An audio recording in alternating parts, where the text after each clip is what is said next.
జై హో.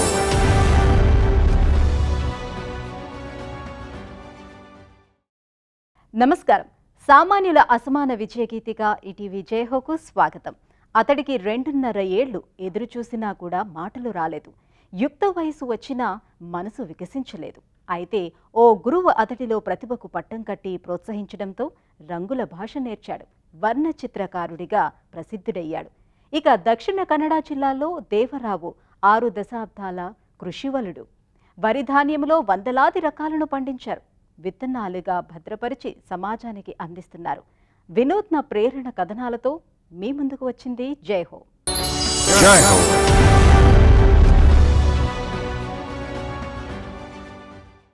వయసు పెరిగినా మనసు ఎదగలేదు, మాటలు రాలేదు. హైదరాబాదీ యువకుడు రూపకు పరిస్థితి అది.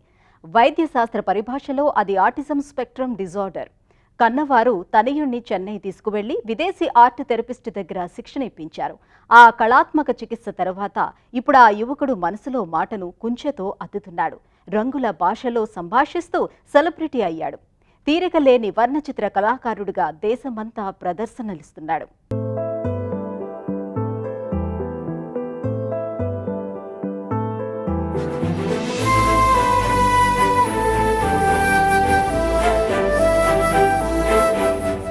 ఈ కుర్రాడు హైదరాబాద్కు చెందిన రూపక్ ముంజే. చక్కని దేహదారుఢ్యంతో ఉన్నాడు. వయస్సు 25 ఏళ్లు. కాని మనసులో పసివాడే. మాటలు రావు. ఆటిజం స్పెక్ట్రమ్ డిజార్డర్ అంటారు. విపరీత స్వభావం. ఒక్కో పర్యాయం దూకుడుగా అనిపిస్తాడు. మాటలు లేవనే కాని మంచి కళాకారుడయ్యాడు. నైరూప్య చిత్రకారుడుగా గుర్తింపు తెచ్చుకున్నాడు. రూపక్ అపురూప శైలిలో దాదాపు 200 వర్ణ చిత్రాల దాకా గీశారు. తన పెయింటింగ్స్తో దేశమంతా 38 కళా ప్రదర్శనలు నిర్వహించారు.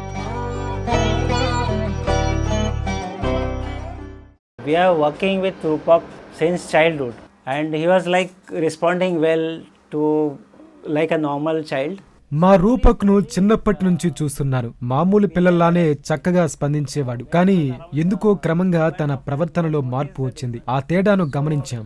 డాక్టర్ను సంప్రదిస్తే ఆటిజం అని నిర్ధారించారు. వైద్యం కోసం అన్ని పరీక్షలు చేయించాం. ఎందుకంటే వాడి పరిస్థితి అందరిలా కాదు కదా. For medical treatment, we have to give all kind of tests. తనకు మాటలు రాకపోతేనేం, కళాకృతులు రంగుల భాషల్లో మాట్లాడతాయి.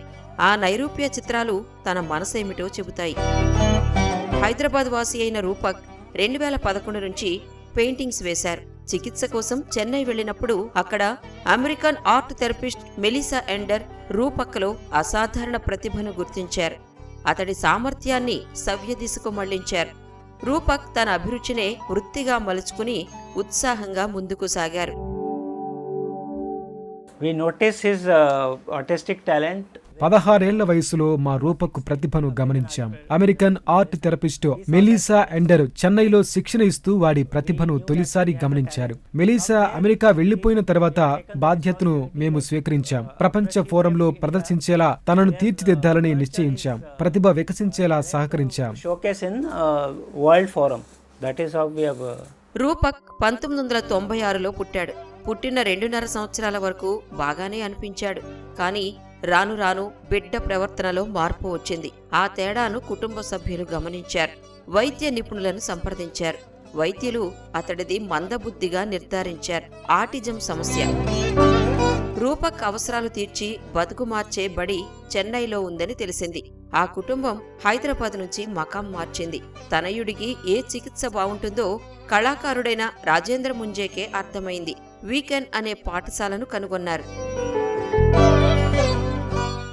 I have shifted to Chennai and 2000 సంవత్సరంలో చెన్నైకి మారిపోయాం. మా అబ్బాయి కోసం 2-3 పాఠశాలలు పరిశీలించాను. కానీ అవేవీ వాడి అవసరాలు తీర్చేవిగా లేవు. ఆటిజం ఉంది కదా, అయినా ఇంకో స్కూలును చూశాం.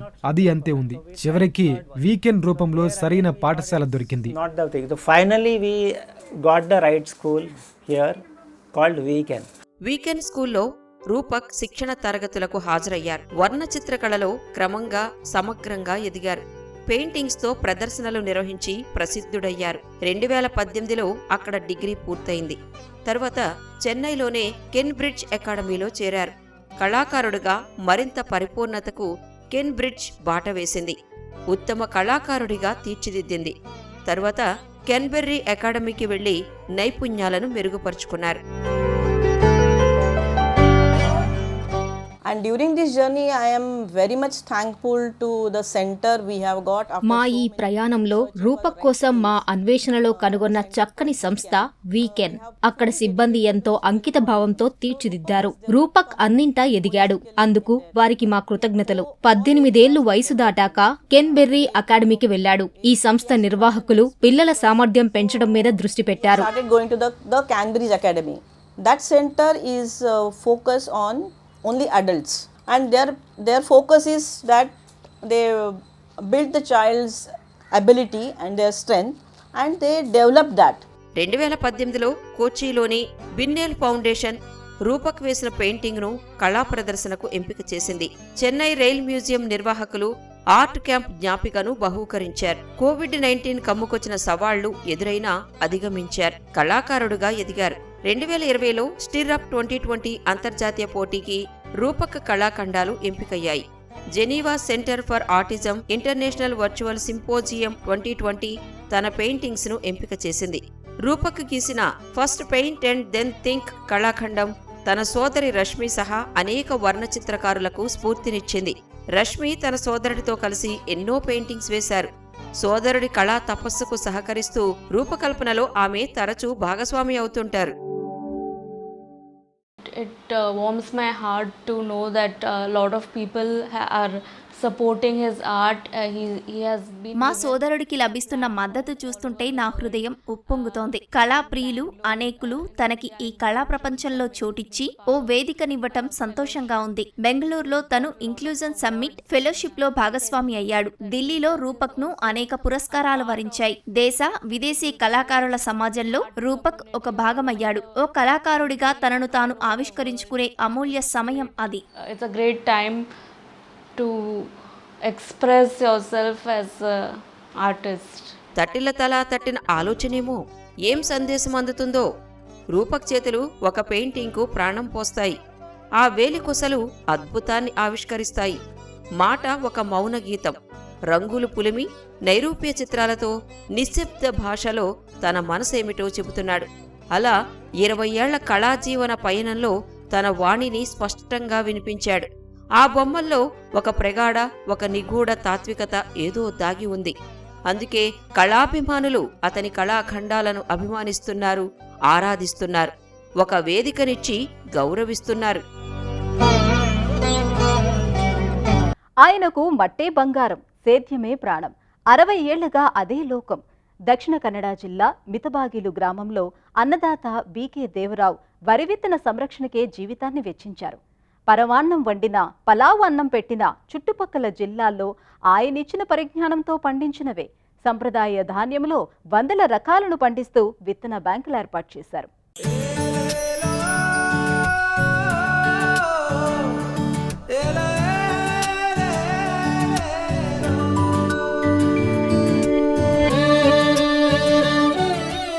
పల్లెటూరి భాగ్యసీమలు పాడి పంటలతో తులతూగే కర్ణాటక రాష్ట్రంలో దక్షిణ కన్నడ జిల్లా బెల్తంగడి తాలూకా మితబాగిలు గ్రామం.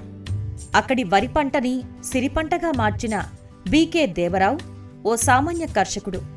సంప్రదాయ విత్తనాలను ఇష్టపడేవారికి ఆకర్షకుడు.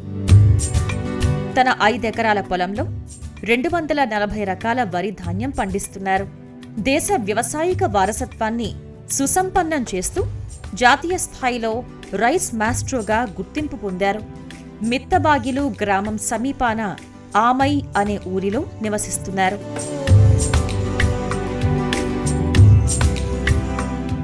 PUC ನಂದು ಮಾಡಿ ಮತ್ತೆ ಯಾವುದು ಬೇಡ ಅಂತೇಳಿ ಮತ್ತೆ 1962లో PUC తర్వాత నేను సేద్యరంగం వైపు వెళ్ళాను. నాటి నుంచి వరి పండిస్తున్నాను. నేను 4 రకాల వడ్లు పండిస్తున్నాను. అవి ఎనిలు, పట్ల, సుగ్గి, కోలకే. అప్పట్లో నేను 20 ఎకరాల్లో వరి పండించేవాణ్ణి. ఆ కాలದಲ್ಲಿ ಗೊತ್ತಲ್ಲ సాధారణంగా 20 ఎకరే భತ್ತ సాగుబడి ಮಾಡ್ತಿದ್ದೆ. అన్నదాత దేవరావు కలవరించేది, పలవరించేది వరి. నిత్యం అదే ధ్యాస. ఏళ్లుగా వరి పండిస్తూ 240 రకాల దాకా సాగు చేసిన ఖ్యాతి దక్కింది. వీటిలో 170 రకాలు ప్రధానంగా సాగు చేస్తున్నారు. మిగిలిన రకాలు కొద్ది కొద్దిగా సాగు చేస్తూ అంతరించిపోకుండా కాపాడుతున్నారు. ప్రధానంగా కర్ణాటక, కేరళ, పశ్చిమ బంగాల్, తమిళనాడు, మహారాష్ట్రల్లో సాగు రకాలను సేకరించి సాగు చేస్తున్నారు. ಒಂದೇ ಬೆಳೆಯಲ್ಲಿ ಕಾಯಮೆ ನಮ್ದು ಮೂಲ ತಳಿ ಅಂದ್ರೆ ಕಾಯಮೆ, ರಾಜಕಾಯಮೆ, ಮಸೂರಿ. మేము ప్రధానంగా పండించే రకాలు రాజ్ కయామే, మసూరి, గంధసాలే, గీర్సాలే. వీటిని మేము మొదట పంటగా పండించాం. ఇక రెండో పంటగా సుగ్గి, అడినైలేట్ తదితర వరి రకాలు సాగు చేశాం. ఈ రకాలు దిగుబడి తక్కువన్న మాటే కానీ ఎంతో రుచిగా ఉంటాయి.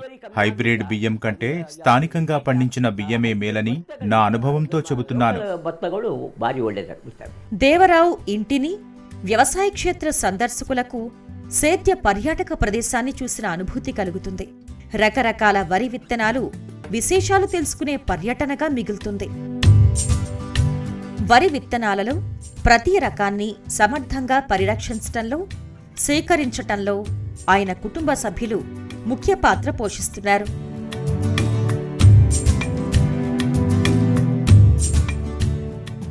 He also growing this rice since his 60 years cropping system.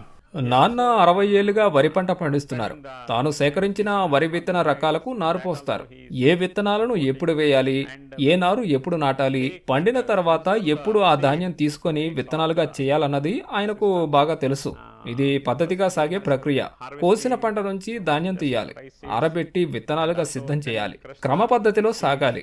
వచ్చే 9 నెలలు వాటిని పరిరక్షించాల్సి ఉంటుంది.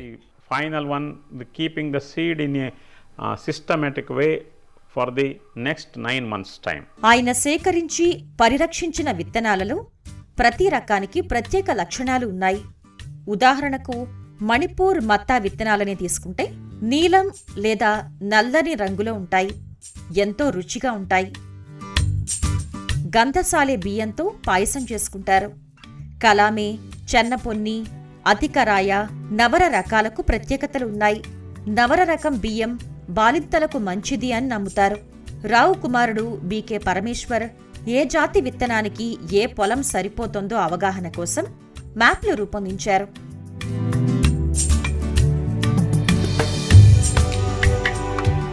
This rice cultivation as well as the other ఆయన వరి సాగులో పూర్తిగా నిమగ్నమయ్యారు. అంతేకాదు ఉద్యాన పంటలైన మామిడి, పోక చెక్కల తోటలు వేశారు. ఇక్కడ ఆయన 80 మామిడి రకాలను పరిరక్షిస్తున్నారు. పనస పండ్లలో 15 రకాలను కాపాడుతున్నారు. and also this jackfruits is about 50 varieties he is conserving. నిబద్ధుడై పనిచేసే దేవరావు శ్రమించే తత్వం, అంకిత భావం వల్ల ఆయన్ని plant genome saviour farmers reward వరించింది. 2020-21వ సంవత్సరానికి ఈ పురస్కారాన్ని రాష్ట్రపతి ద్రౌపది ముర్ము చేతుల మీదుగా అందుకున్నారు.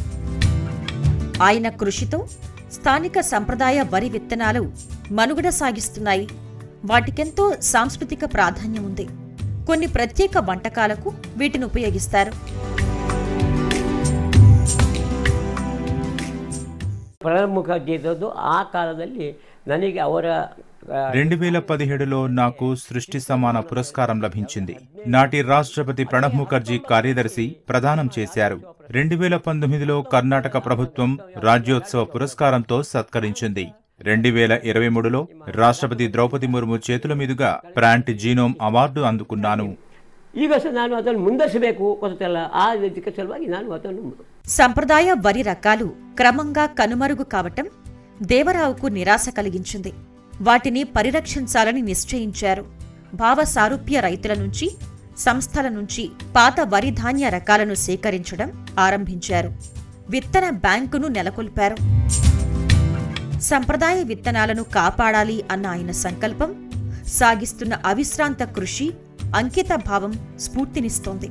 సుసంపన్న వ్యవసాయ వారసత్వ ప్రాముఖ్యాన్ని తెలియజేస్తోంది.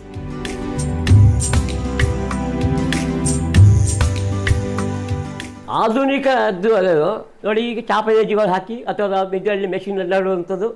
నేటి నవీన కాలపు సేద్యంలో నాట్ల నుంచి కోతలు, నూర్పిడి దాకా వరి సాగుకు యంత్రాలనే ఉపయోగిస్తున్నారు. ఇందువల్ల వరి విత్తన సంరక్షణ కష్టసాధ్యంగా మారింది. ప్రజలు స్వయంగా కోసేవారు. కూలీలు అందుబాటులో ఉంటే సంప్రదాయబద్ధంగా పండించడం మంచిది. యంత్రాలతో వరి కోతలతో 15% పంట దెబ్బతింటోంది. ಸಾಧಾರಣ ಒಂದು 15% ಮೇಲೆ ಭತ್ತ ಹಾಳಾಗಿ ಹೋಗ್ತದೆ, ಬಿದ್ದು ಹೋಗ್ತದೆ. మరిచిపోయిన మట్టి పరిమళాలను మళ్లీ ఆస్వాదించాలి.